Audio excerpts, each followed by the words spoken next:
حطین کی فیصلہ کن لڑائی کے بعد صلاح الدین ایوبی کے سامنے اب بیت المقدس تھا، لیکن سلطان جلد باز نہیں تھا۔ اس نے اپنے لشکر کو 3 حصوں میں تقسیم کیا۔ ایک حصہ ملک العادل کو دیا، دوسرا تقی الدین کو، اور تیسرے کے سرداروں کو مختلف سمتوں میں بھیج دیا، اور خود وہ تبریہ سے عکا کے درمیان کے علاقے کو فتح کرنے کے لیے روانہ ہوا۔ اس نے عکا کو فتح کرنے کے لیے منجنیقیں خچروں، اونٹوں اور گھوڑا گاڑیوں پر لاد کر عکا کے سامنے لشکر خیمہ زن کیا۔ یہ وہی قلعہ تھا جہاں سے سب سے زیادہ مسلمانوں کو نقصان پہنچا تھا، اور اسی علاقے کے سردار رجناڑ نے رسول اللہ صلی اللہ علیہ وآلہ وسلم کی شان میں گستاخی کی تھی، اور صلاح الدین ایوبی نے اسے اپنے ہاتھوں سے واصل جہنم کیا تھا۔ 2 ماہ کی قلیل مدت میں سلطان نے ارد گرد کے تمام علاقوں کو فتح کر لیا، اور عیسائیوں کے بڑے مضبوط قلعوں پر اب سلطان صلاح الدین ایوبی کا قبضہ تھا۔ سلطان ہمیشہ محتاط رہتا تھا، وہ بہترین فوجی حکمت عملی اپناتا اور اپنے لشکر کو بڑی مہارت سے استعمال کرتا تھا۔ اب قبلہ اول صلاح الدین کا انتظار کر رہا تھا۔ سلطان کی افواج نے جنوب کی طرف مختلف علاقوں پر قبضہ کر لیا تھا، جس میں حیفا، صفوریہ، ناصریہ اور کیسریہ جیسے اہم مقامات شامل تھے۔ پھر شمال کا رخ کیا اور وہاں کے قلعوں کو فتح کیا۔ اس کے ہر اول دستے لبنان کی سرخ پہاڑیوں کی طرف بیروت کے محاصرے کی تیاریاں کر رہے تھے۔ بیروت کے شہر کے نزدیک کوئی قلعہ نہیں تھا، صرف شہر کی فصیل ہی تھی۔ 8 دنوں کے محاصرے کے بعد اہل بیروت نے ہتھیار ڈال دیے۔ سلطان صلاح الدین نے بلا تاخیر مفتوحہ علاقوں میں اپنے فوجی دستے متعین کر دیے، اور جو شہری جانا چاہتے تھے انہیں اجازت دے دی۔ قلعے کی پناہوں کے بغیر عیسائی آبادی مسلمان شاہ سواروں کے رحم و کرم پر تھی۔ سلطان کی افواج سور کا ناقابل تسخیر قلعہ بھی فتح کرنا چاہتی تھی۔ اس قلعے کی مضبوط دیواروں کی دوسری طرف سمندر کی لہریں تھیں، لیکن بیت المقدس کو واپس لینا اس کی اولین ترجیح تھی۔ جولائی کے آخر میں سلطان اسقلان قلعے کی سنگین دیواروں کے سامنے پھیلے ہوئے ریگزار میں خیمہ زن ہوا۔ اہل اسقلان نے اطاعت قبول کرنے سے انکار کر دیا۔ جیسے عکا وسطی فلسطین کی اہم بندرگاہ تھی، ویسے ہی اسقلان جنوبی فلسطین کی مرکزی بندرگاہ تھی۔ مصر کی شاہراہ اسقلان کے قریب سے گزرتی تھی۔ مسلمان اسے عروس الشام کے نام سے پکارتے تھے۔ صلاح الدین اس اہم شہر کو خالی نہیں چھوڑنا چاہتا تھا، اور اس کے قیدی حاکم گی آف لوزگنن کو بھی بلا بھیجا، جو عیسائیوں کا بادشاہ تھا اور حطین کی جنگ میں صلاح الدین ایوبی کا قیدی بن گیا تھا۔ سلطان نے قیدی بادشاہ سے کہا کہ اگر تم اسقلان پر ہمارا قبضہ کروا دو تو ہم تمہیں رہا کر دیں گے۔ حکم سلطانی کے تحت گی کو شہر کی دیواروں کے پاس لے جایا گیا تاکہ وہ اپنے حامی فوجیوں کو ہتھیار ڈالنے پر رضامند کر سکے، لیکن بادشاہ کی بات سننے سے فوجیوں نے انکار کر دیا۔ چنانچہ سلطان نے اسقلان کے گرد محاصرہ تنگ کر دیا، اور کچھ دستے اسقلان اور بیت المقدس کے درمیانی علاقے کو فتح کرنے کے لیے روانہ ہوئے۔ اس علاقے میں کہیں کہیں کوہستانی شہروں اور مقدس خانقاہوں میں ان عیسائیوں کی جمعیت ابھی موجود تھی جنہوں نے بیت المقدس میں پناہ نہیں لی تھی۔ دامن کو میں واقع ابلن کے مستحکم قلعے میں اپنے محبوب حاکم بیلین کی رہائی کے عوض ہتھیار ڈال دیے تھے۔ بیت المقدس کے عین قریب بیت الجبریل اور بیت اللحم جیسے راہبوں کے مرکز مغلوب ہو چکے تھے، اور عیسائی فلسطین سے اسقلان تک کا رابطہ منقطع ہو چکا تھا۔ امداد کی کوئی توقع نہیں تھی۔ بالآخر 4 ستمبر کو اہل اسقلان صلاح الدین سے جان کی امان طلب کرنے لگے، اور اسقلان بھی فتح ہوا۔ اب سلطان کے لشکر ارد گرد کے تمام علاقوں میں سیلاب کی طرح پھیل گئے تھے۔ صلاح الدین ایوبی کے دل میں بیت المقدس کی فتح کی خواہش جوان ہو چکی تھی۔ 20 ستمبر 1187 کو سلطان صلاح الدین ایوبی بیت المقدس کی مغربی دیوار باب داؤد کے سامنے ایک ٹیلے پر خیمہ زن ہوا۔ چند روز پہلے ہی بیلین دی ابلن صلاح الدین کی قید سے رہا ہو کر یروشلم پہنچا تھا۔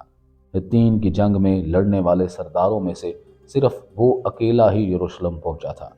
شہر میں موجود فوجیوں نے بیلین سے قلعے کی حفاظت کی ذمہ داری لینے کی درخواست کی۔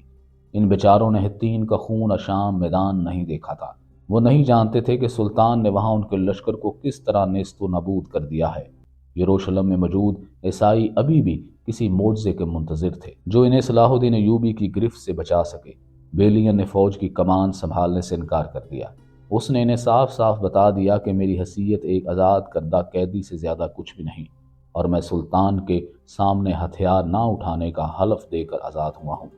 بیلین نے کہا کہ دیکھ لیجئے میرے پاس تلوار بھی نہیں ہے، لیکن لوگوں نے اتنا اصرار کیا کہ وہ ان کی قیادت کرنے کے لیے مجبور ہو گیا۔ بیلین نے سلطان کو ایک خط لکھا اور تمام صورتحال سے اسے آگاہ کرتے ہوئے لکھا کہ میں مجبوری میں تمہارے خلاف ہتھیار اٹھا رہا ہوں۔ سلطان نے اسے جواب میں لکھا، میں تمہارے حالات سے واقف ہوں اور میں تمہارے اہل و عیال کی حفاظت کا وعدہ کرتا ہوں۔ یوں بیلین نے شہر کے اندر سے سلطان کے محاصرے کے خلاف لڑنے کے لیے جنگی تیاریاں شروع کر دیں۔ اس نے تربیت یافتہ فوجیوں کو بلوایا اور ان کی تعداد چند سینکڑوں سے زیادہ نہیں تھی، کیونکہ صلیبیوں کا مرکزی لشکر حطین کی لڑائی میں تباہ ہو چکا تھا، اور جو قلعوں میں بچے تھے ان کو بھی یا تو قید کر لیا گیا تھا یا وہ مارے گئے تھے۔ اب یروشلم کو نہ تو کہیں سے مدد مل سکتی تھی اور نہ ہی صلیبیوں کا کوئی مرکزی لشکر موجود تھا جو سلطان کے لشکر کا مقابلہ کر پاتا۔ گرجوں کی دولت سے برچھے، کمانیں اور ڈھالیں خریدی گئی، کسانوں، شہریوں اور زائرین کو اکٹھا کیا گیا، انہیں آلات حرب کی تربیت دی گئی۔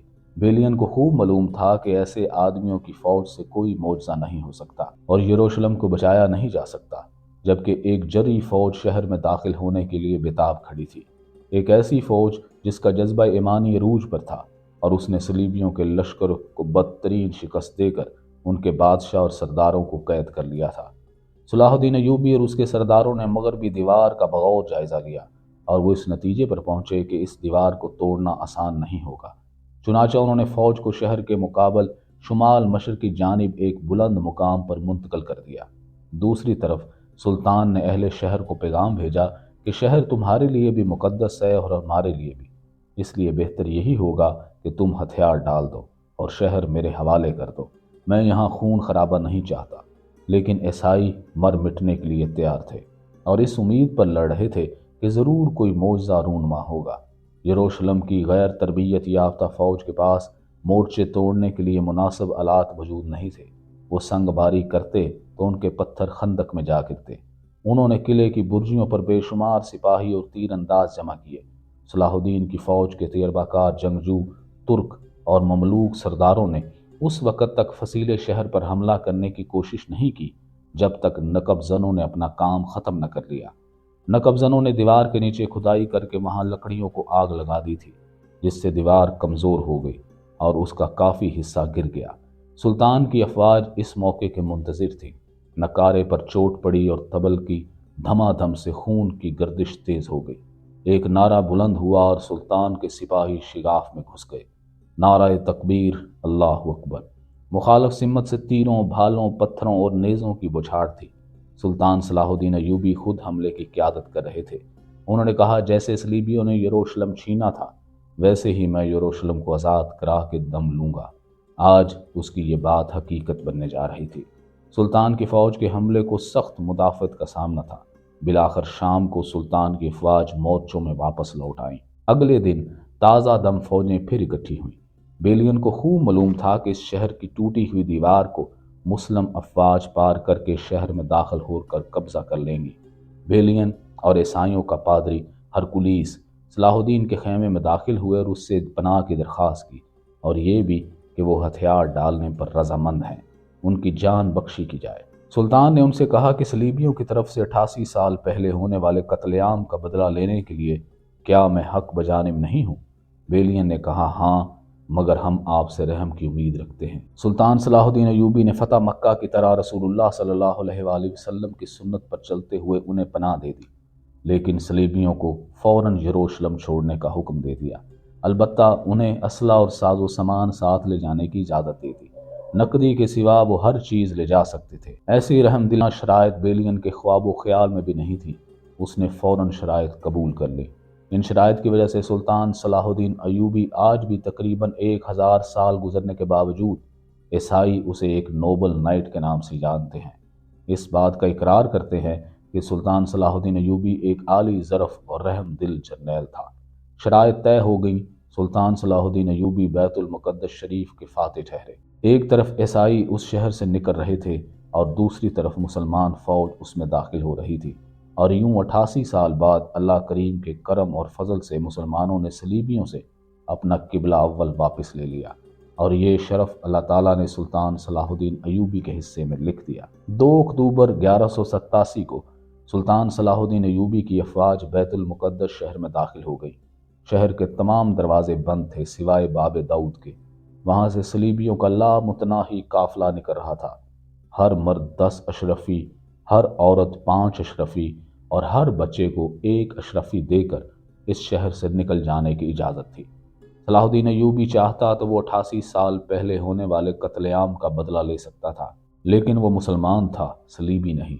عیسائیوں نے اس سے رسول اللہ صلی اللہ علیہ وآلہ وسلم اور اسلام کا واسطہ دے کر زندگی کی بھیک مانگی تھی، اور جو سلطان نے انہیں عطا کر دی تھی۔ اب عیسائی اس علاقے میں زائرین کے طور پر تو آ سکتے تھے، لیکن ان کا قبضہ ختم ہو چکا تھا۔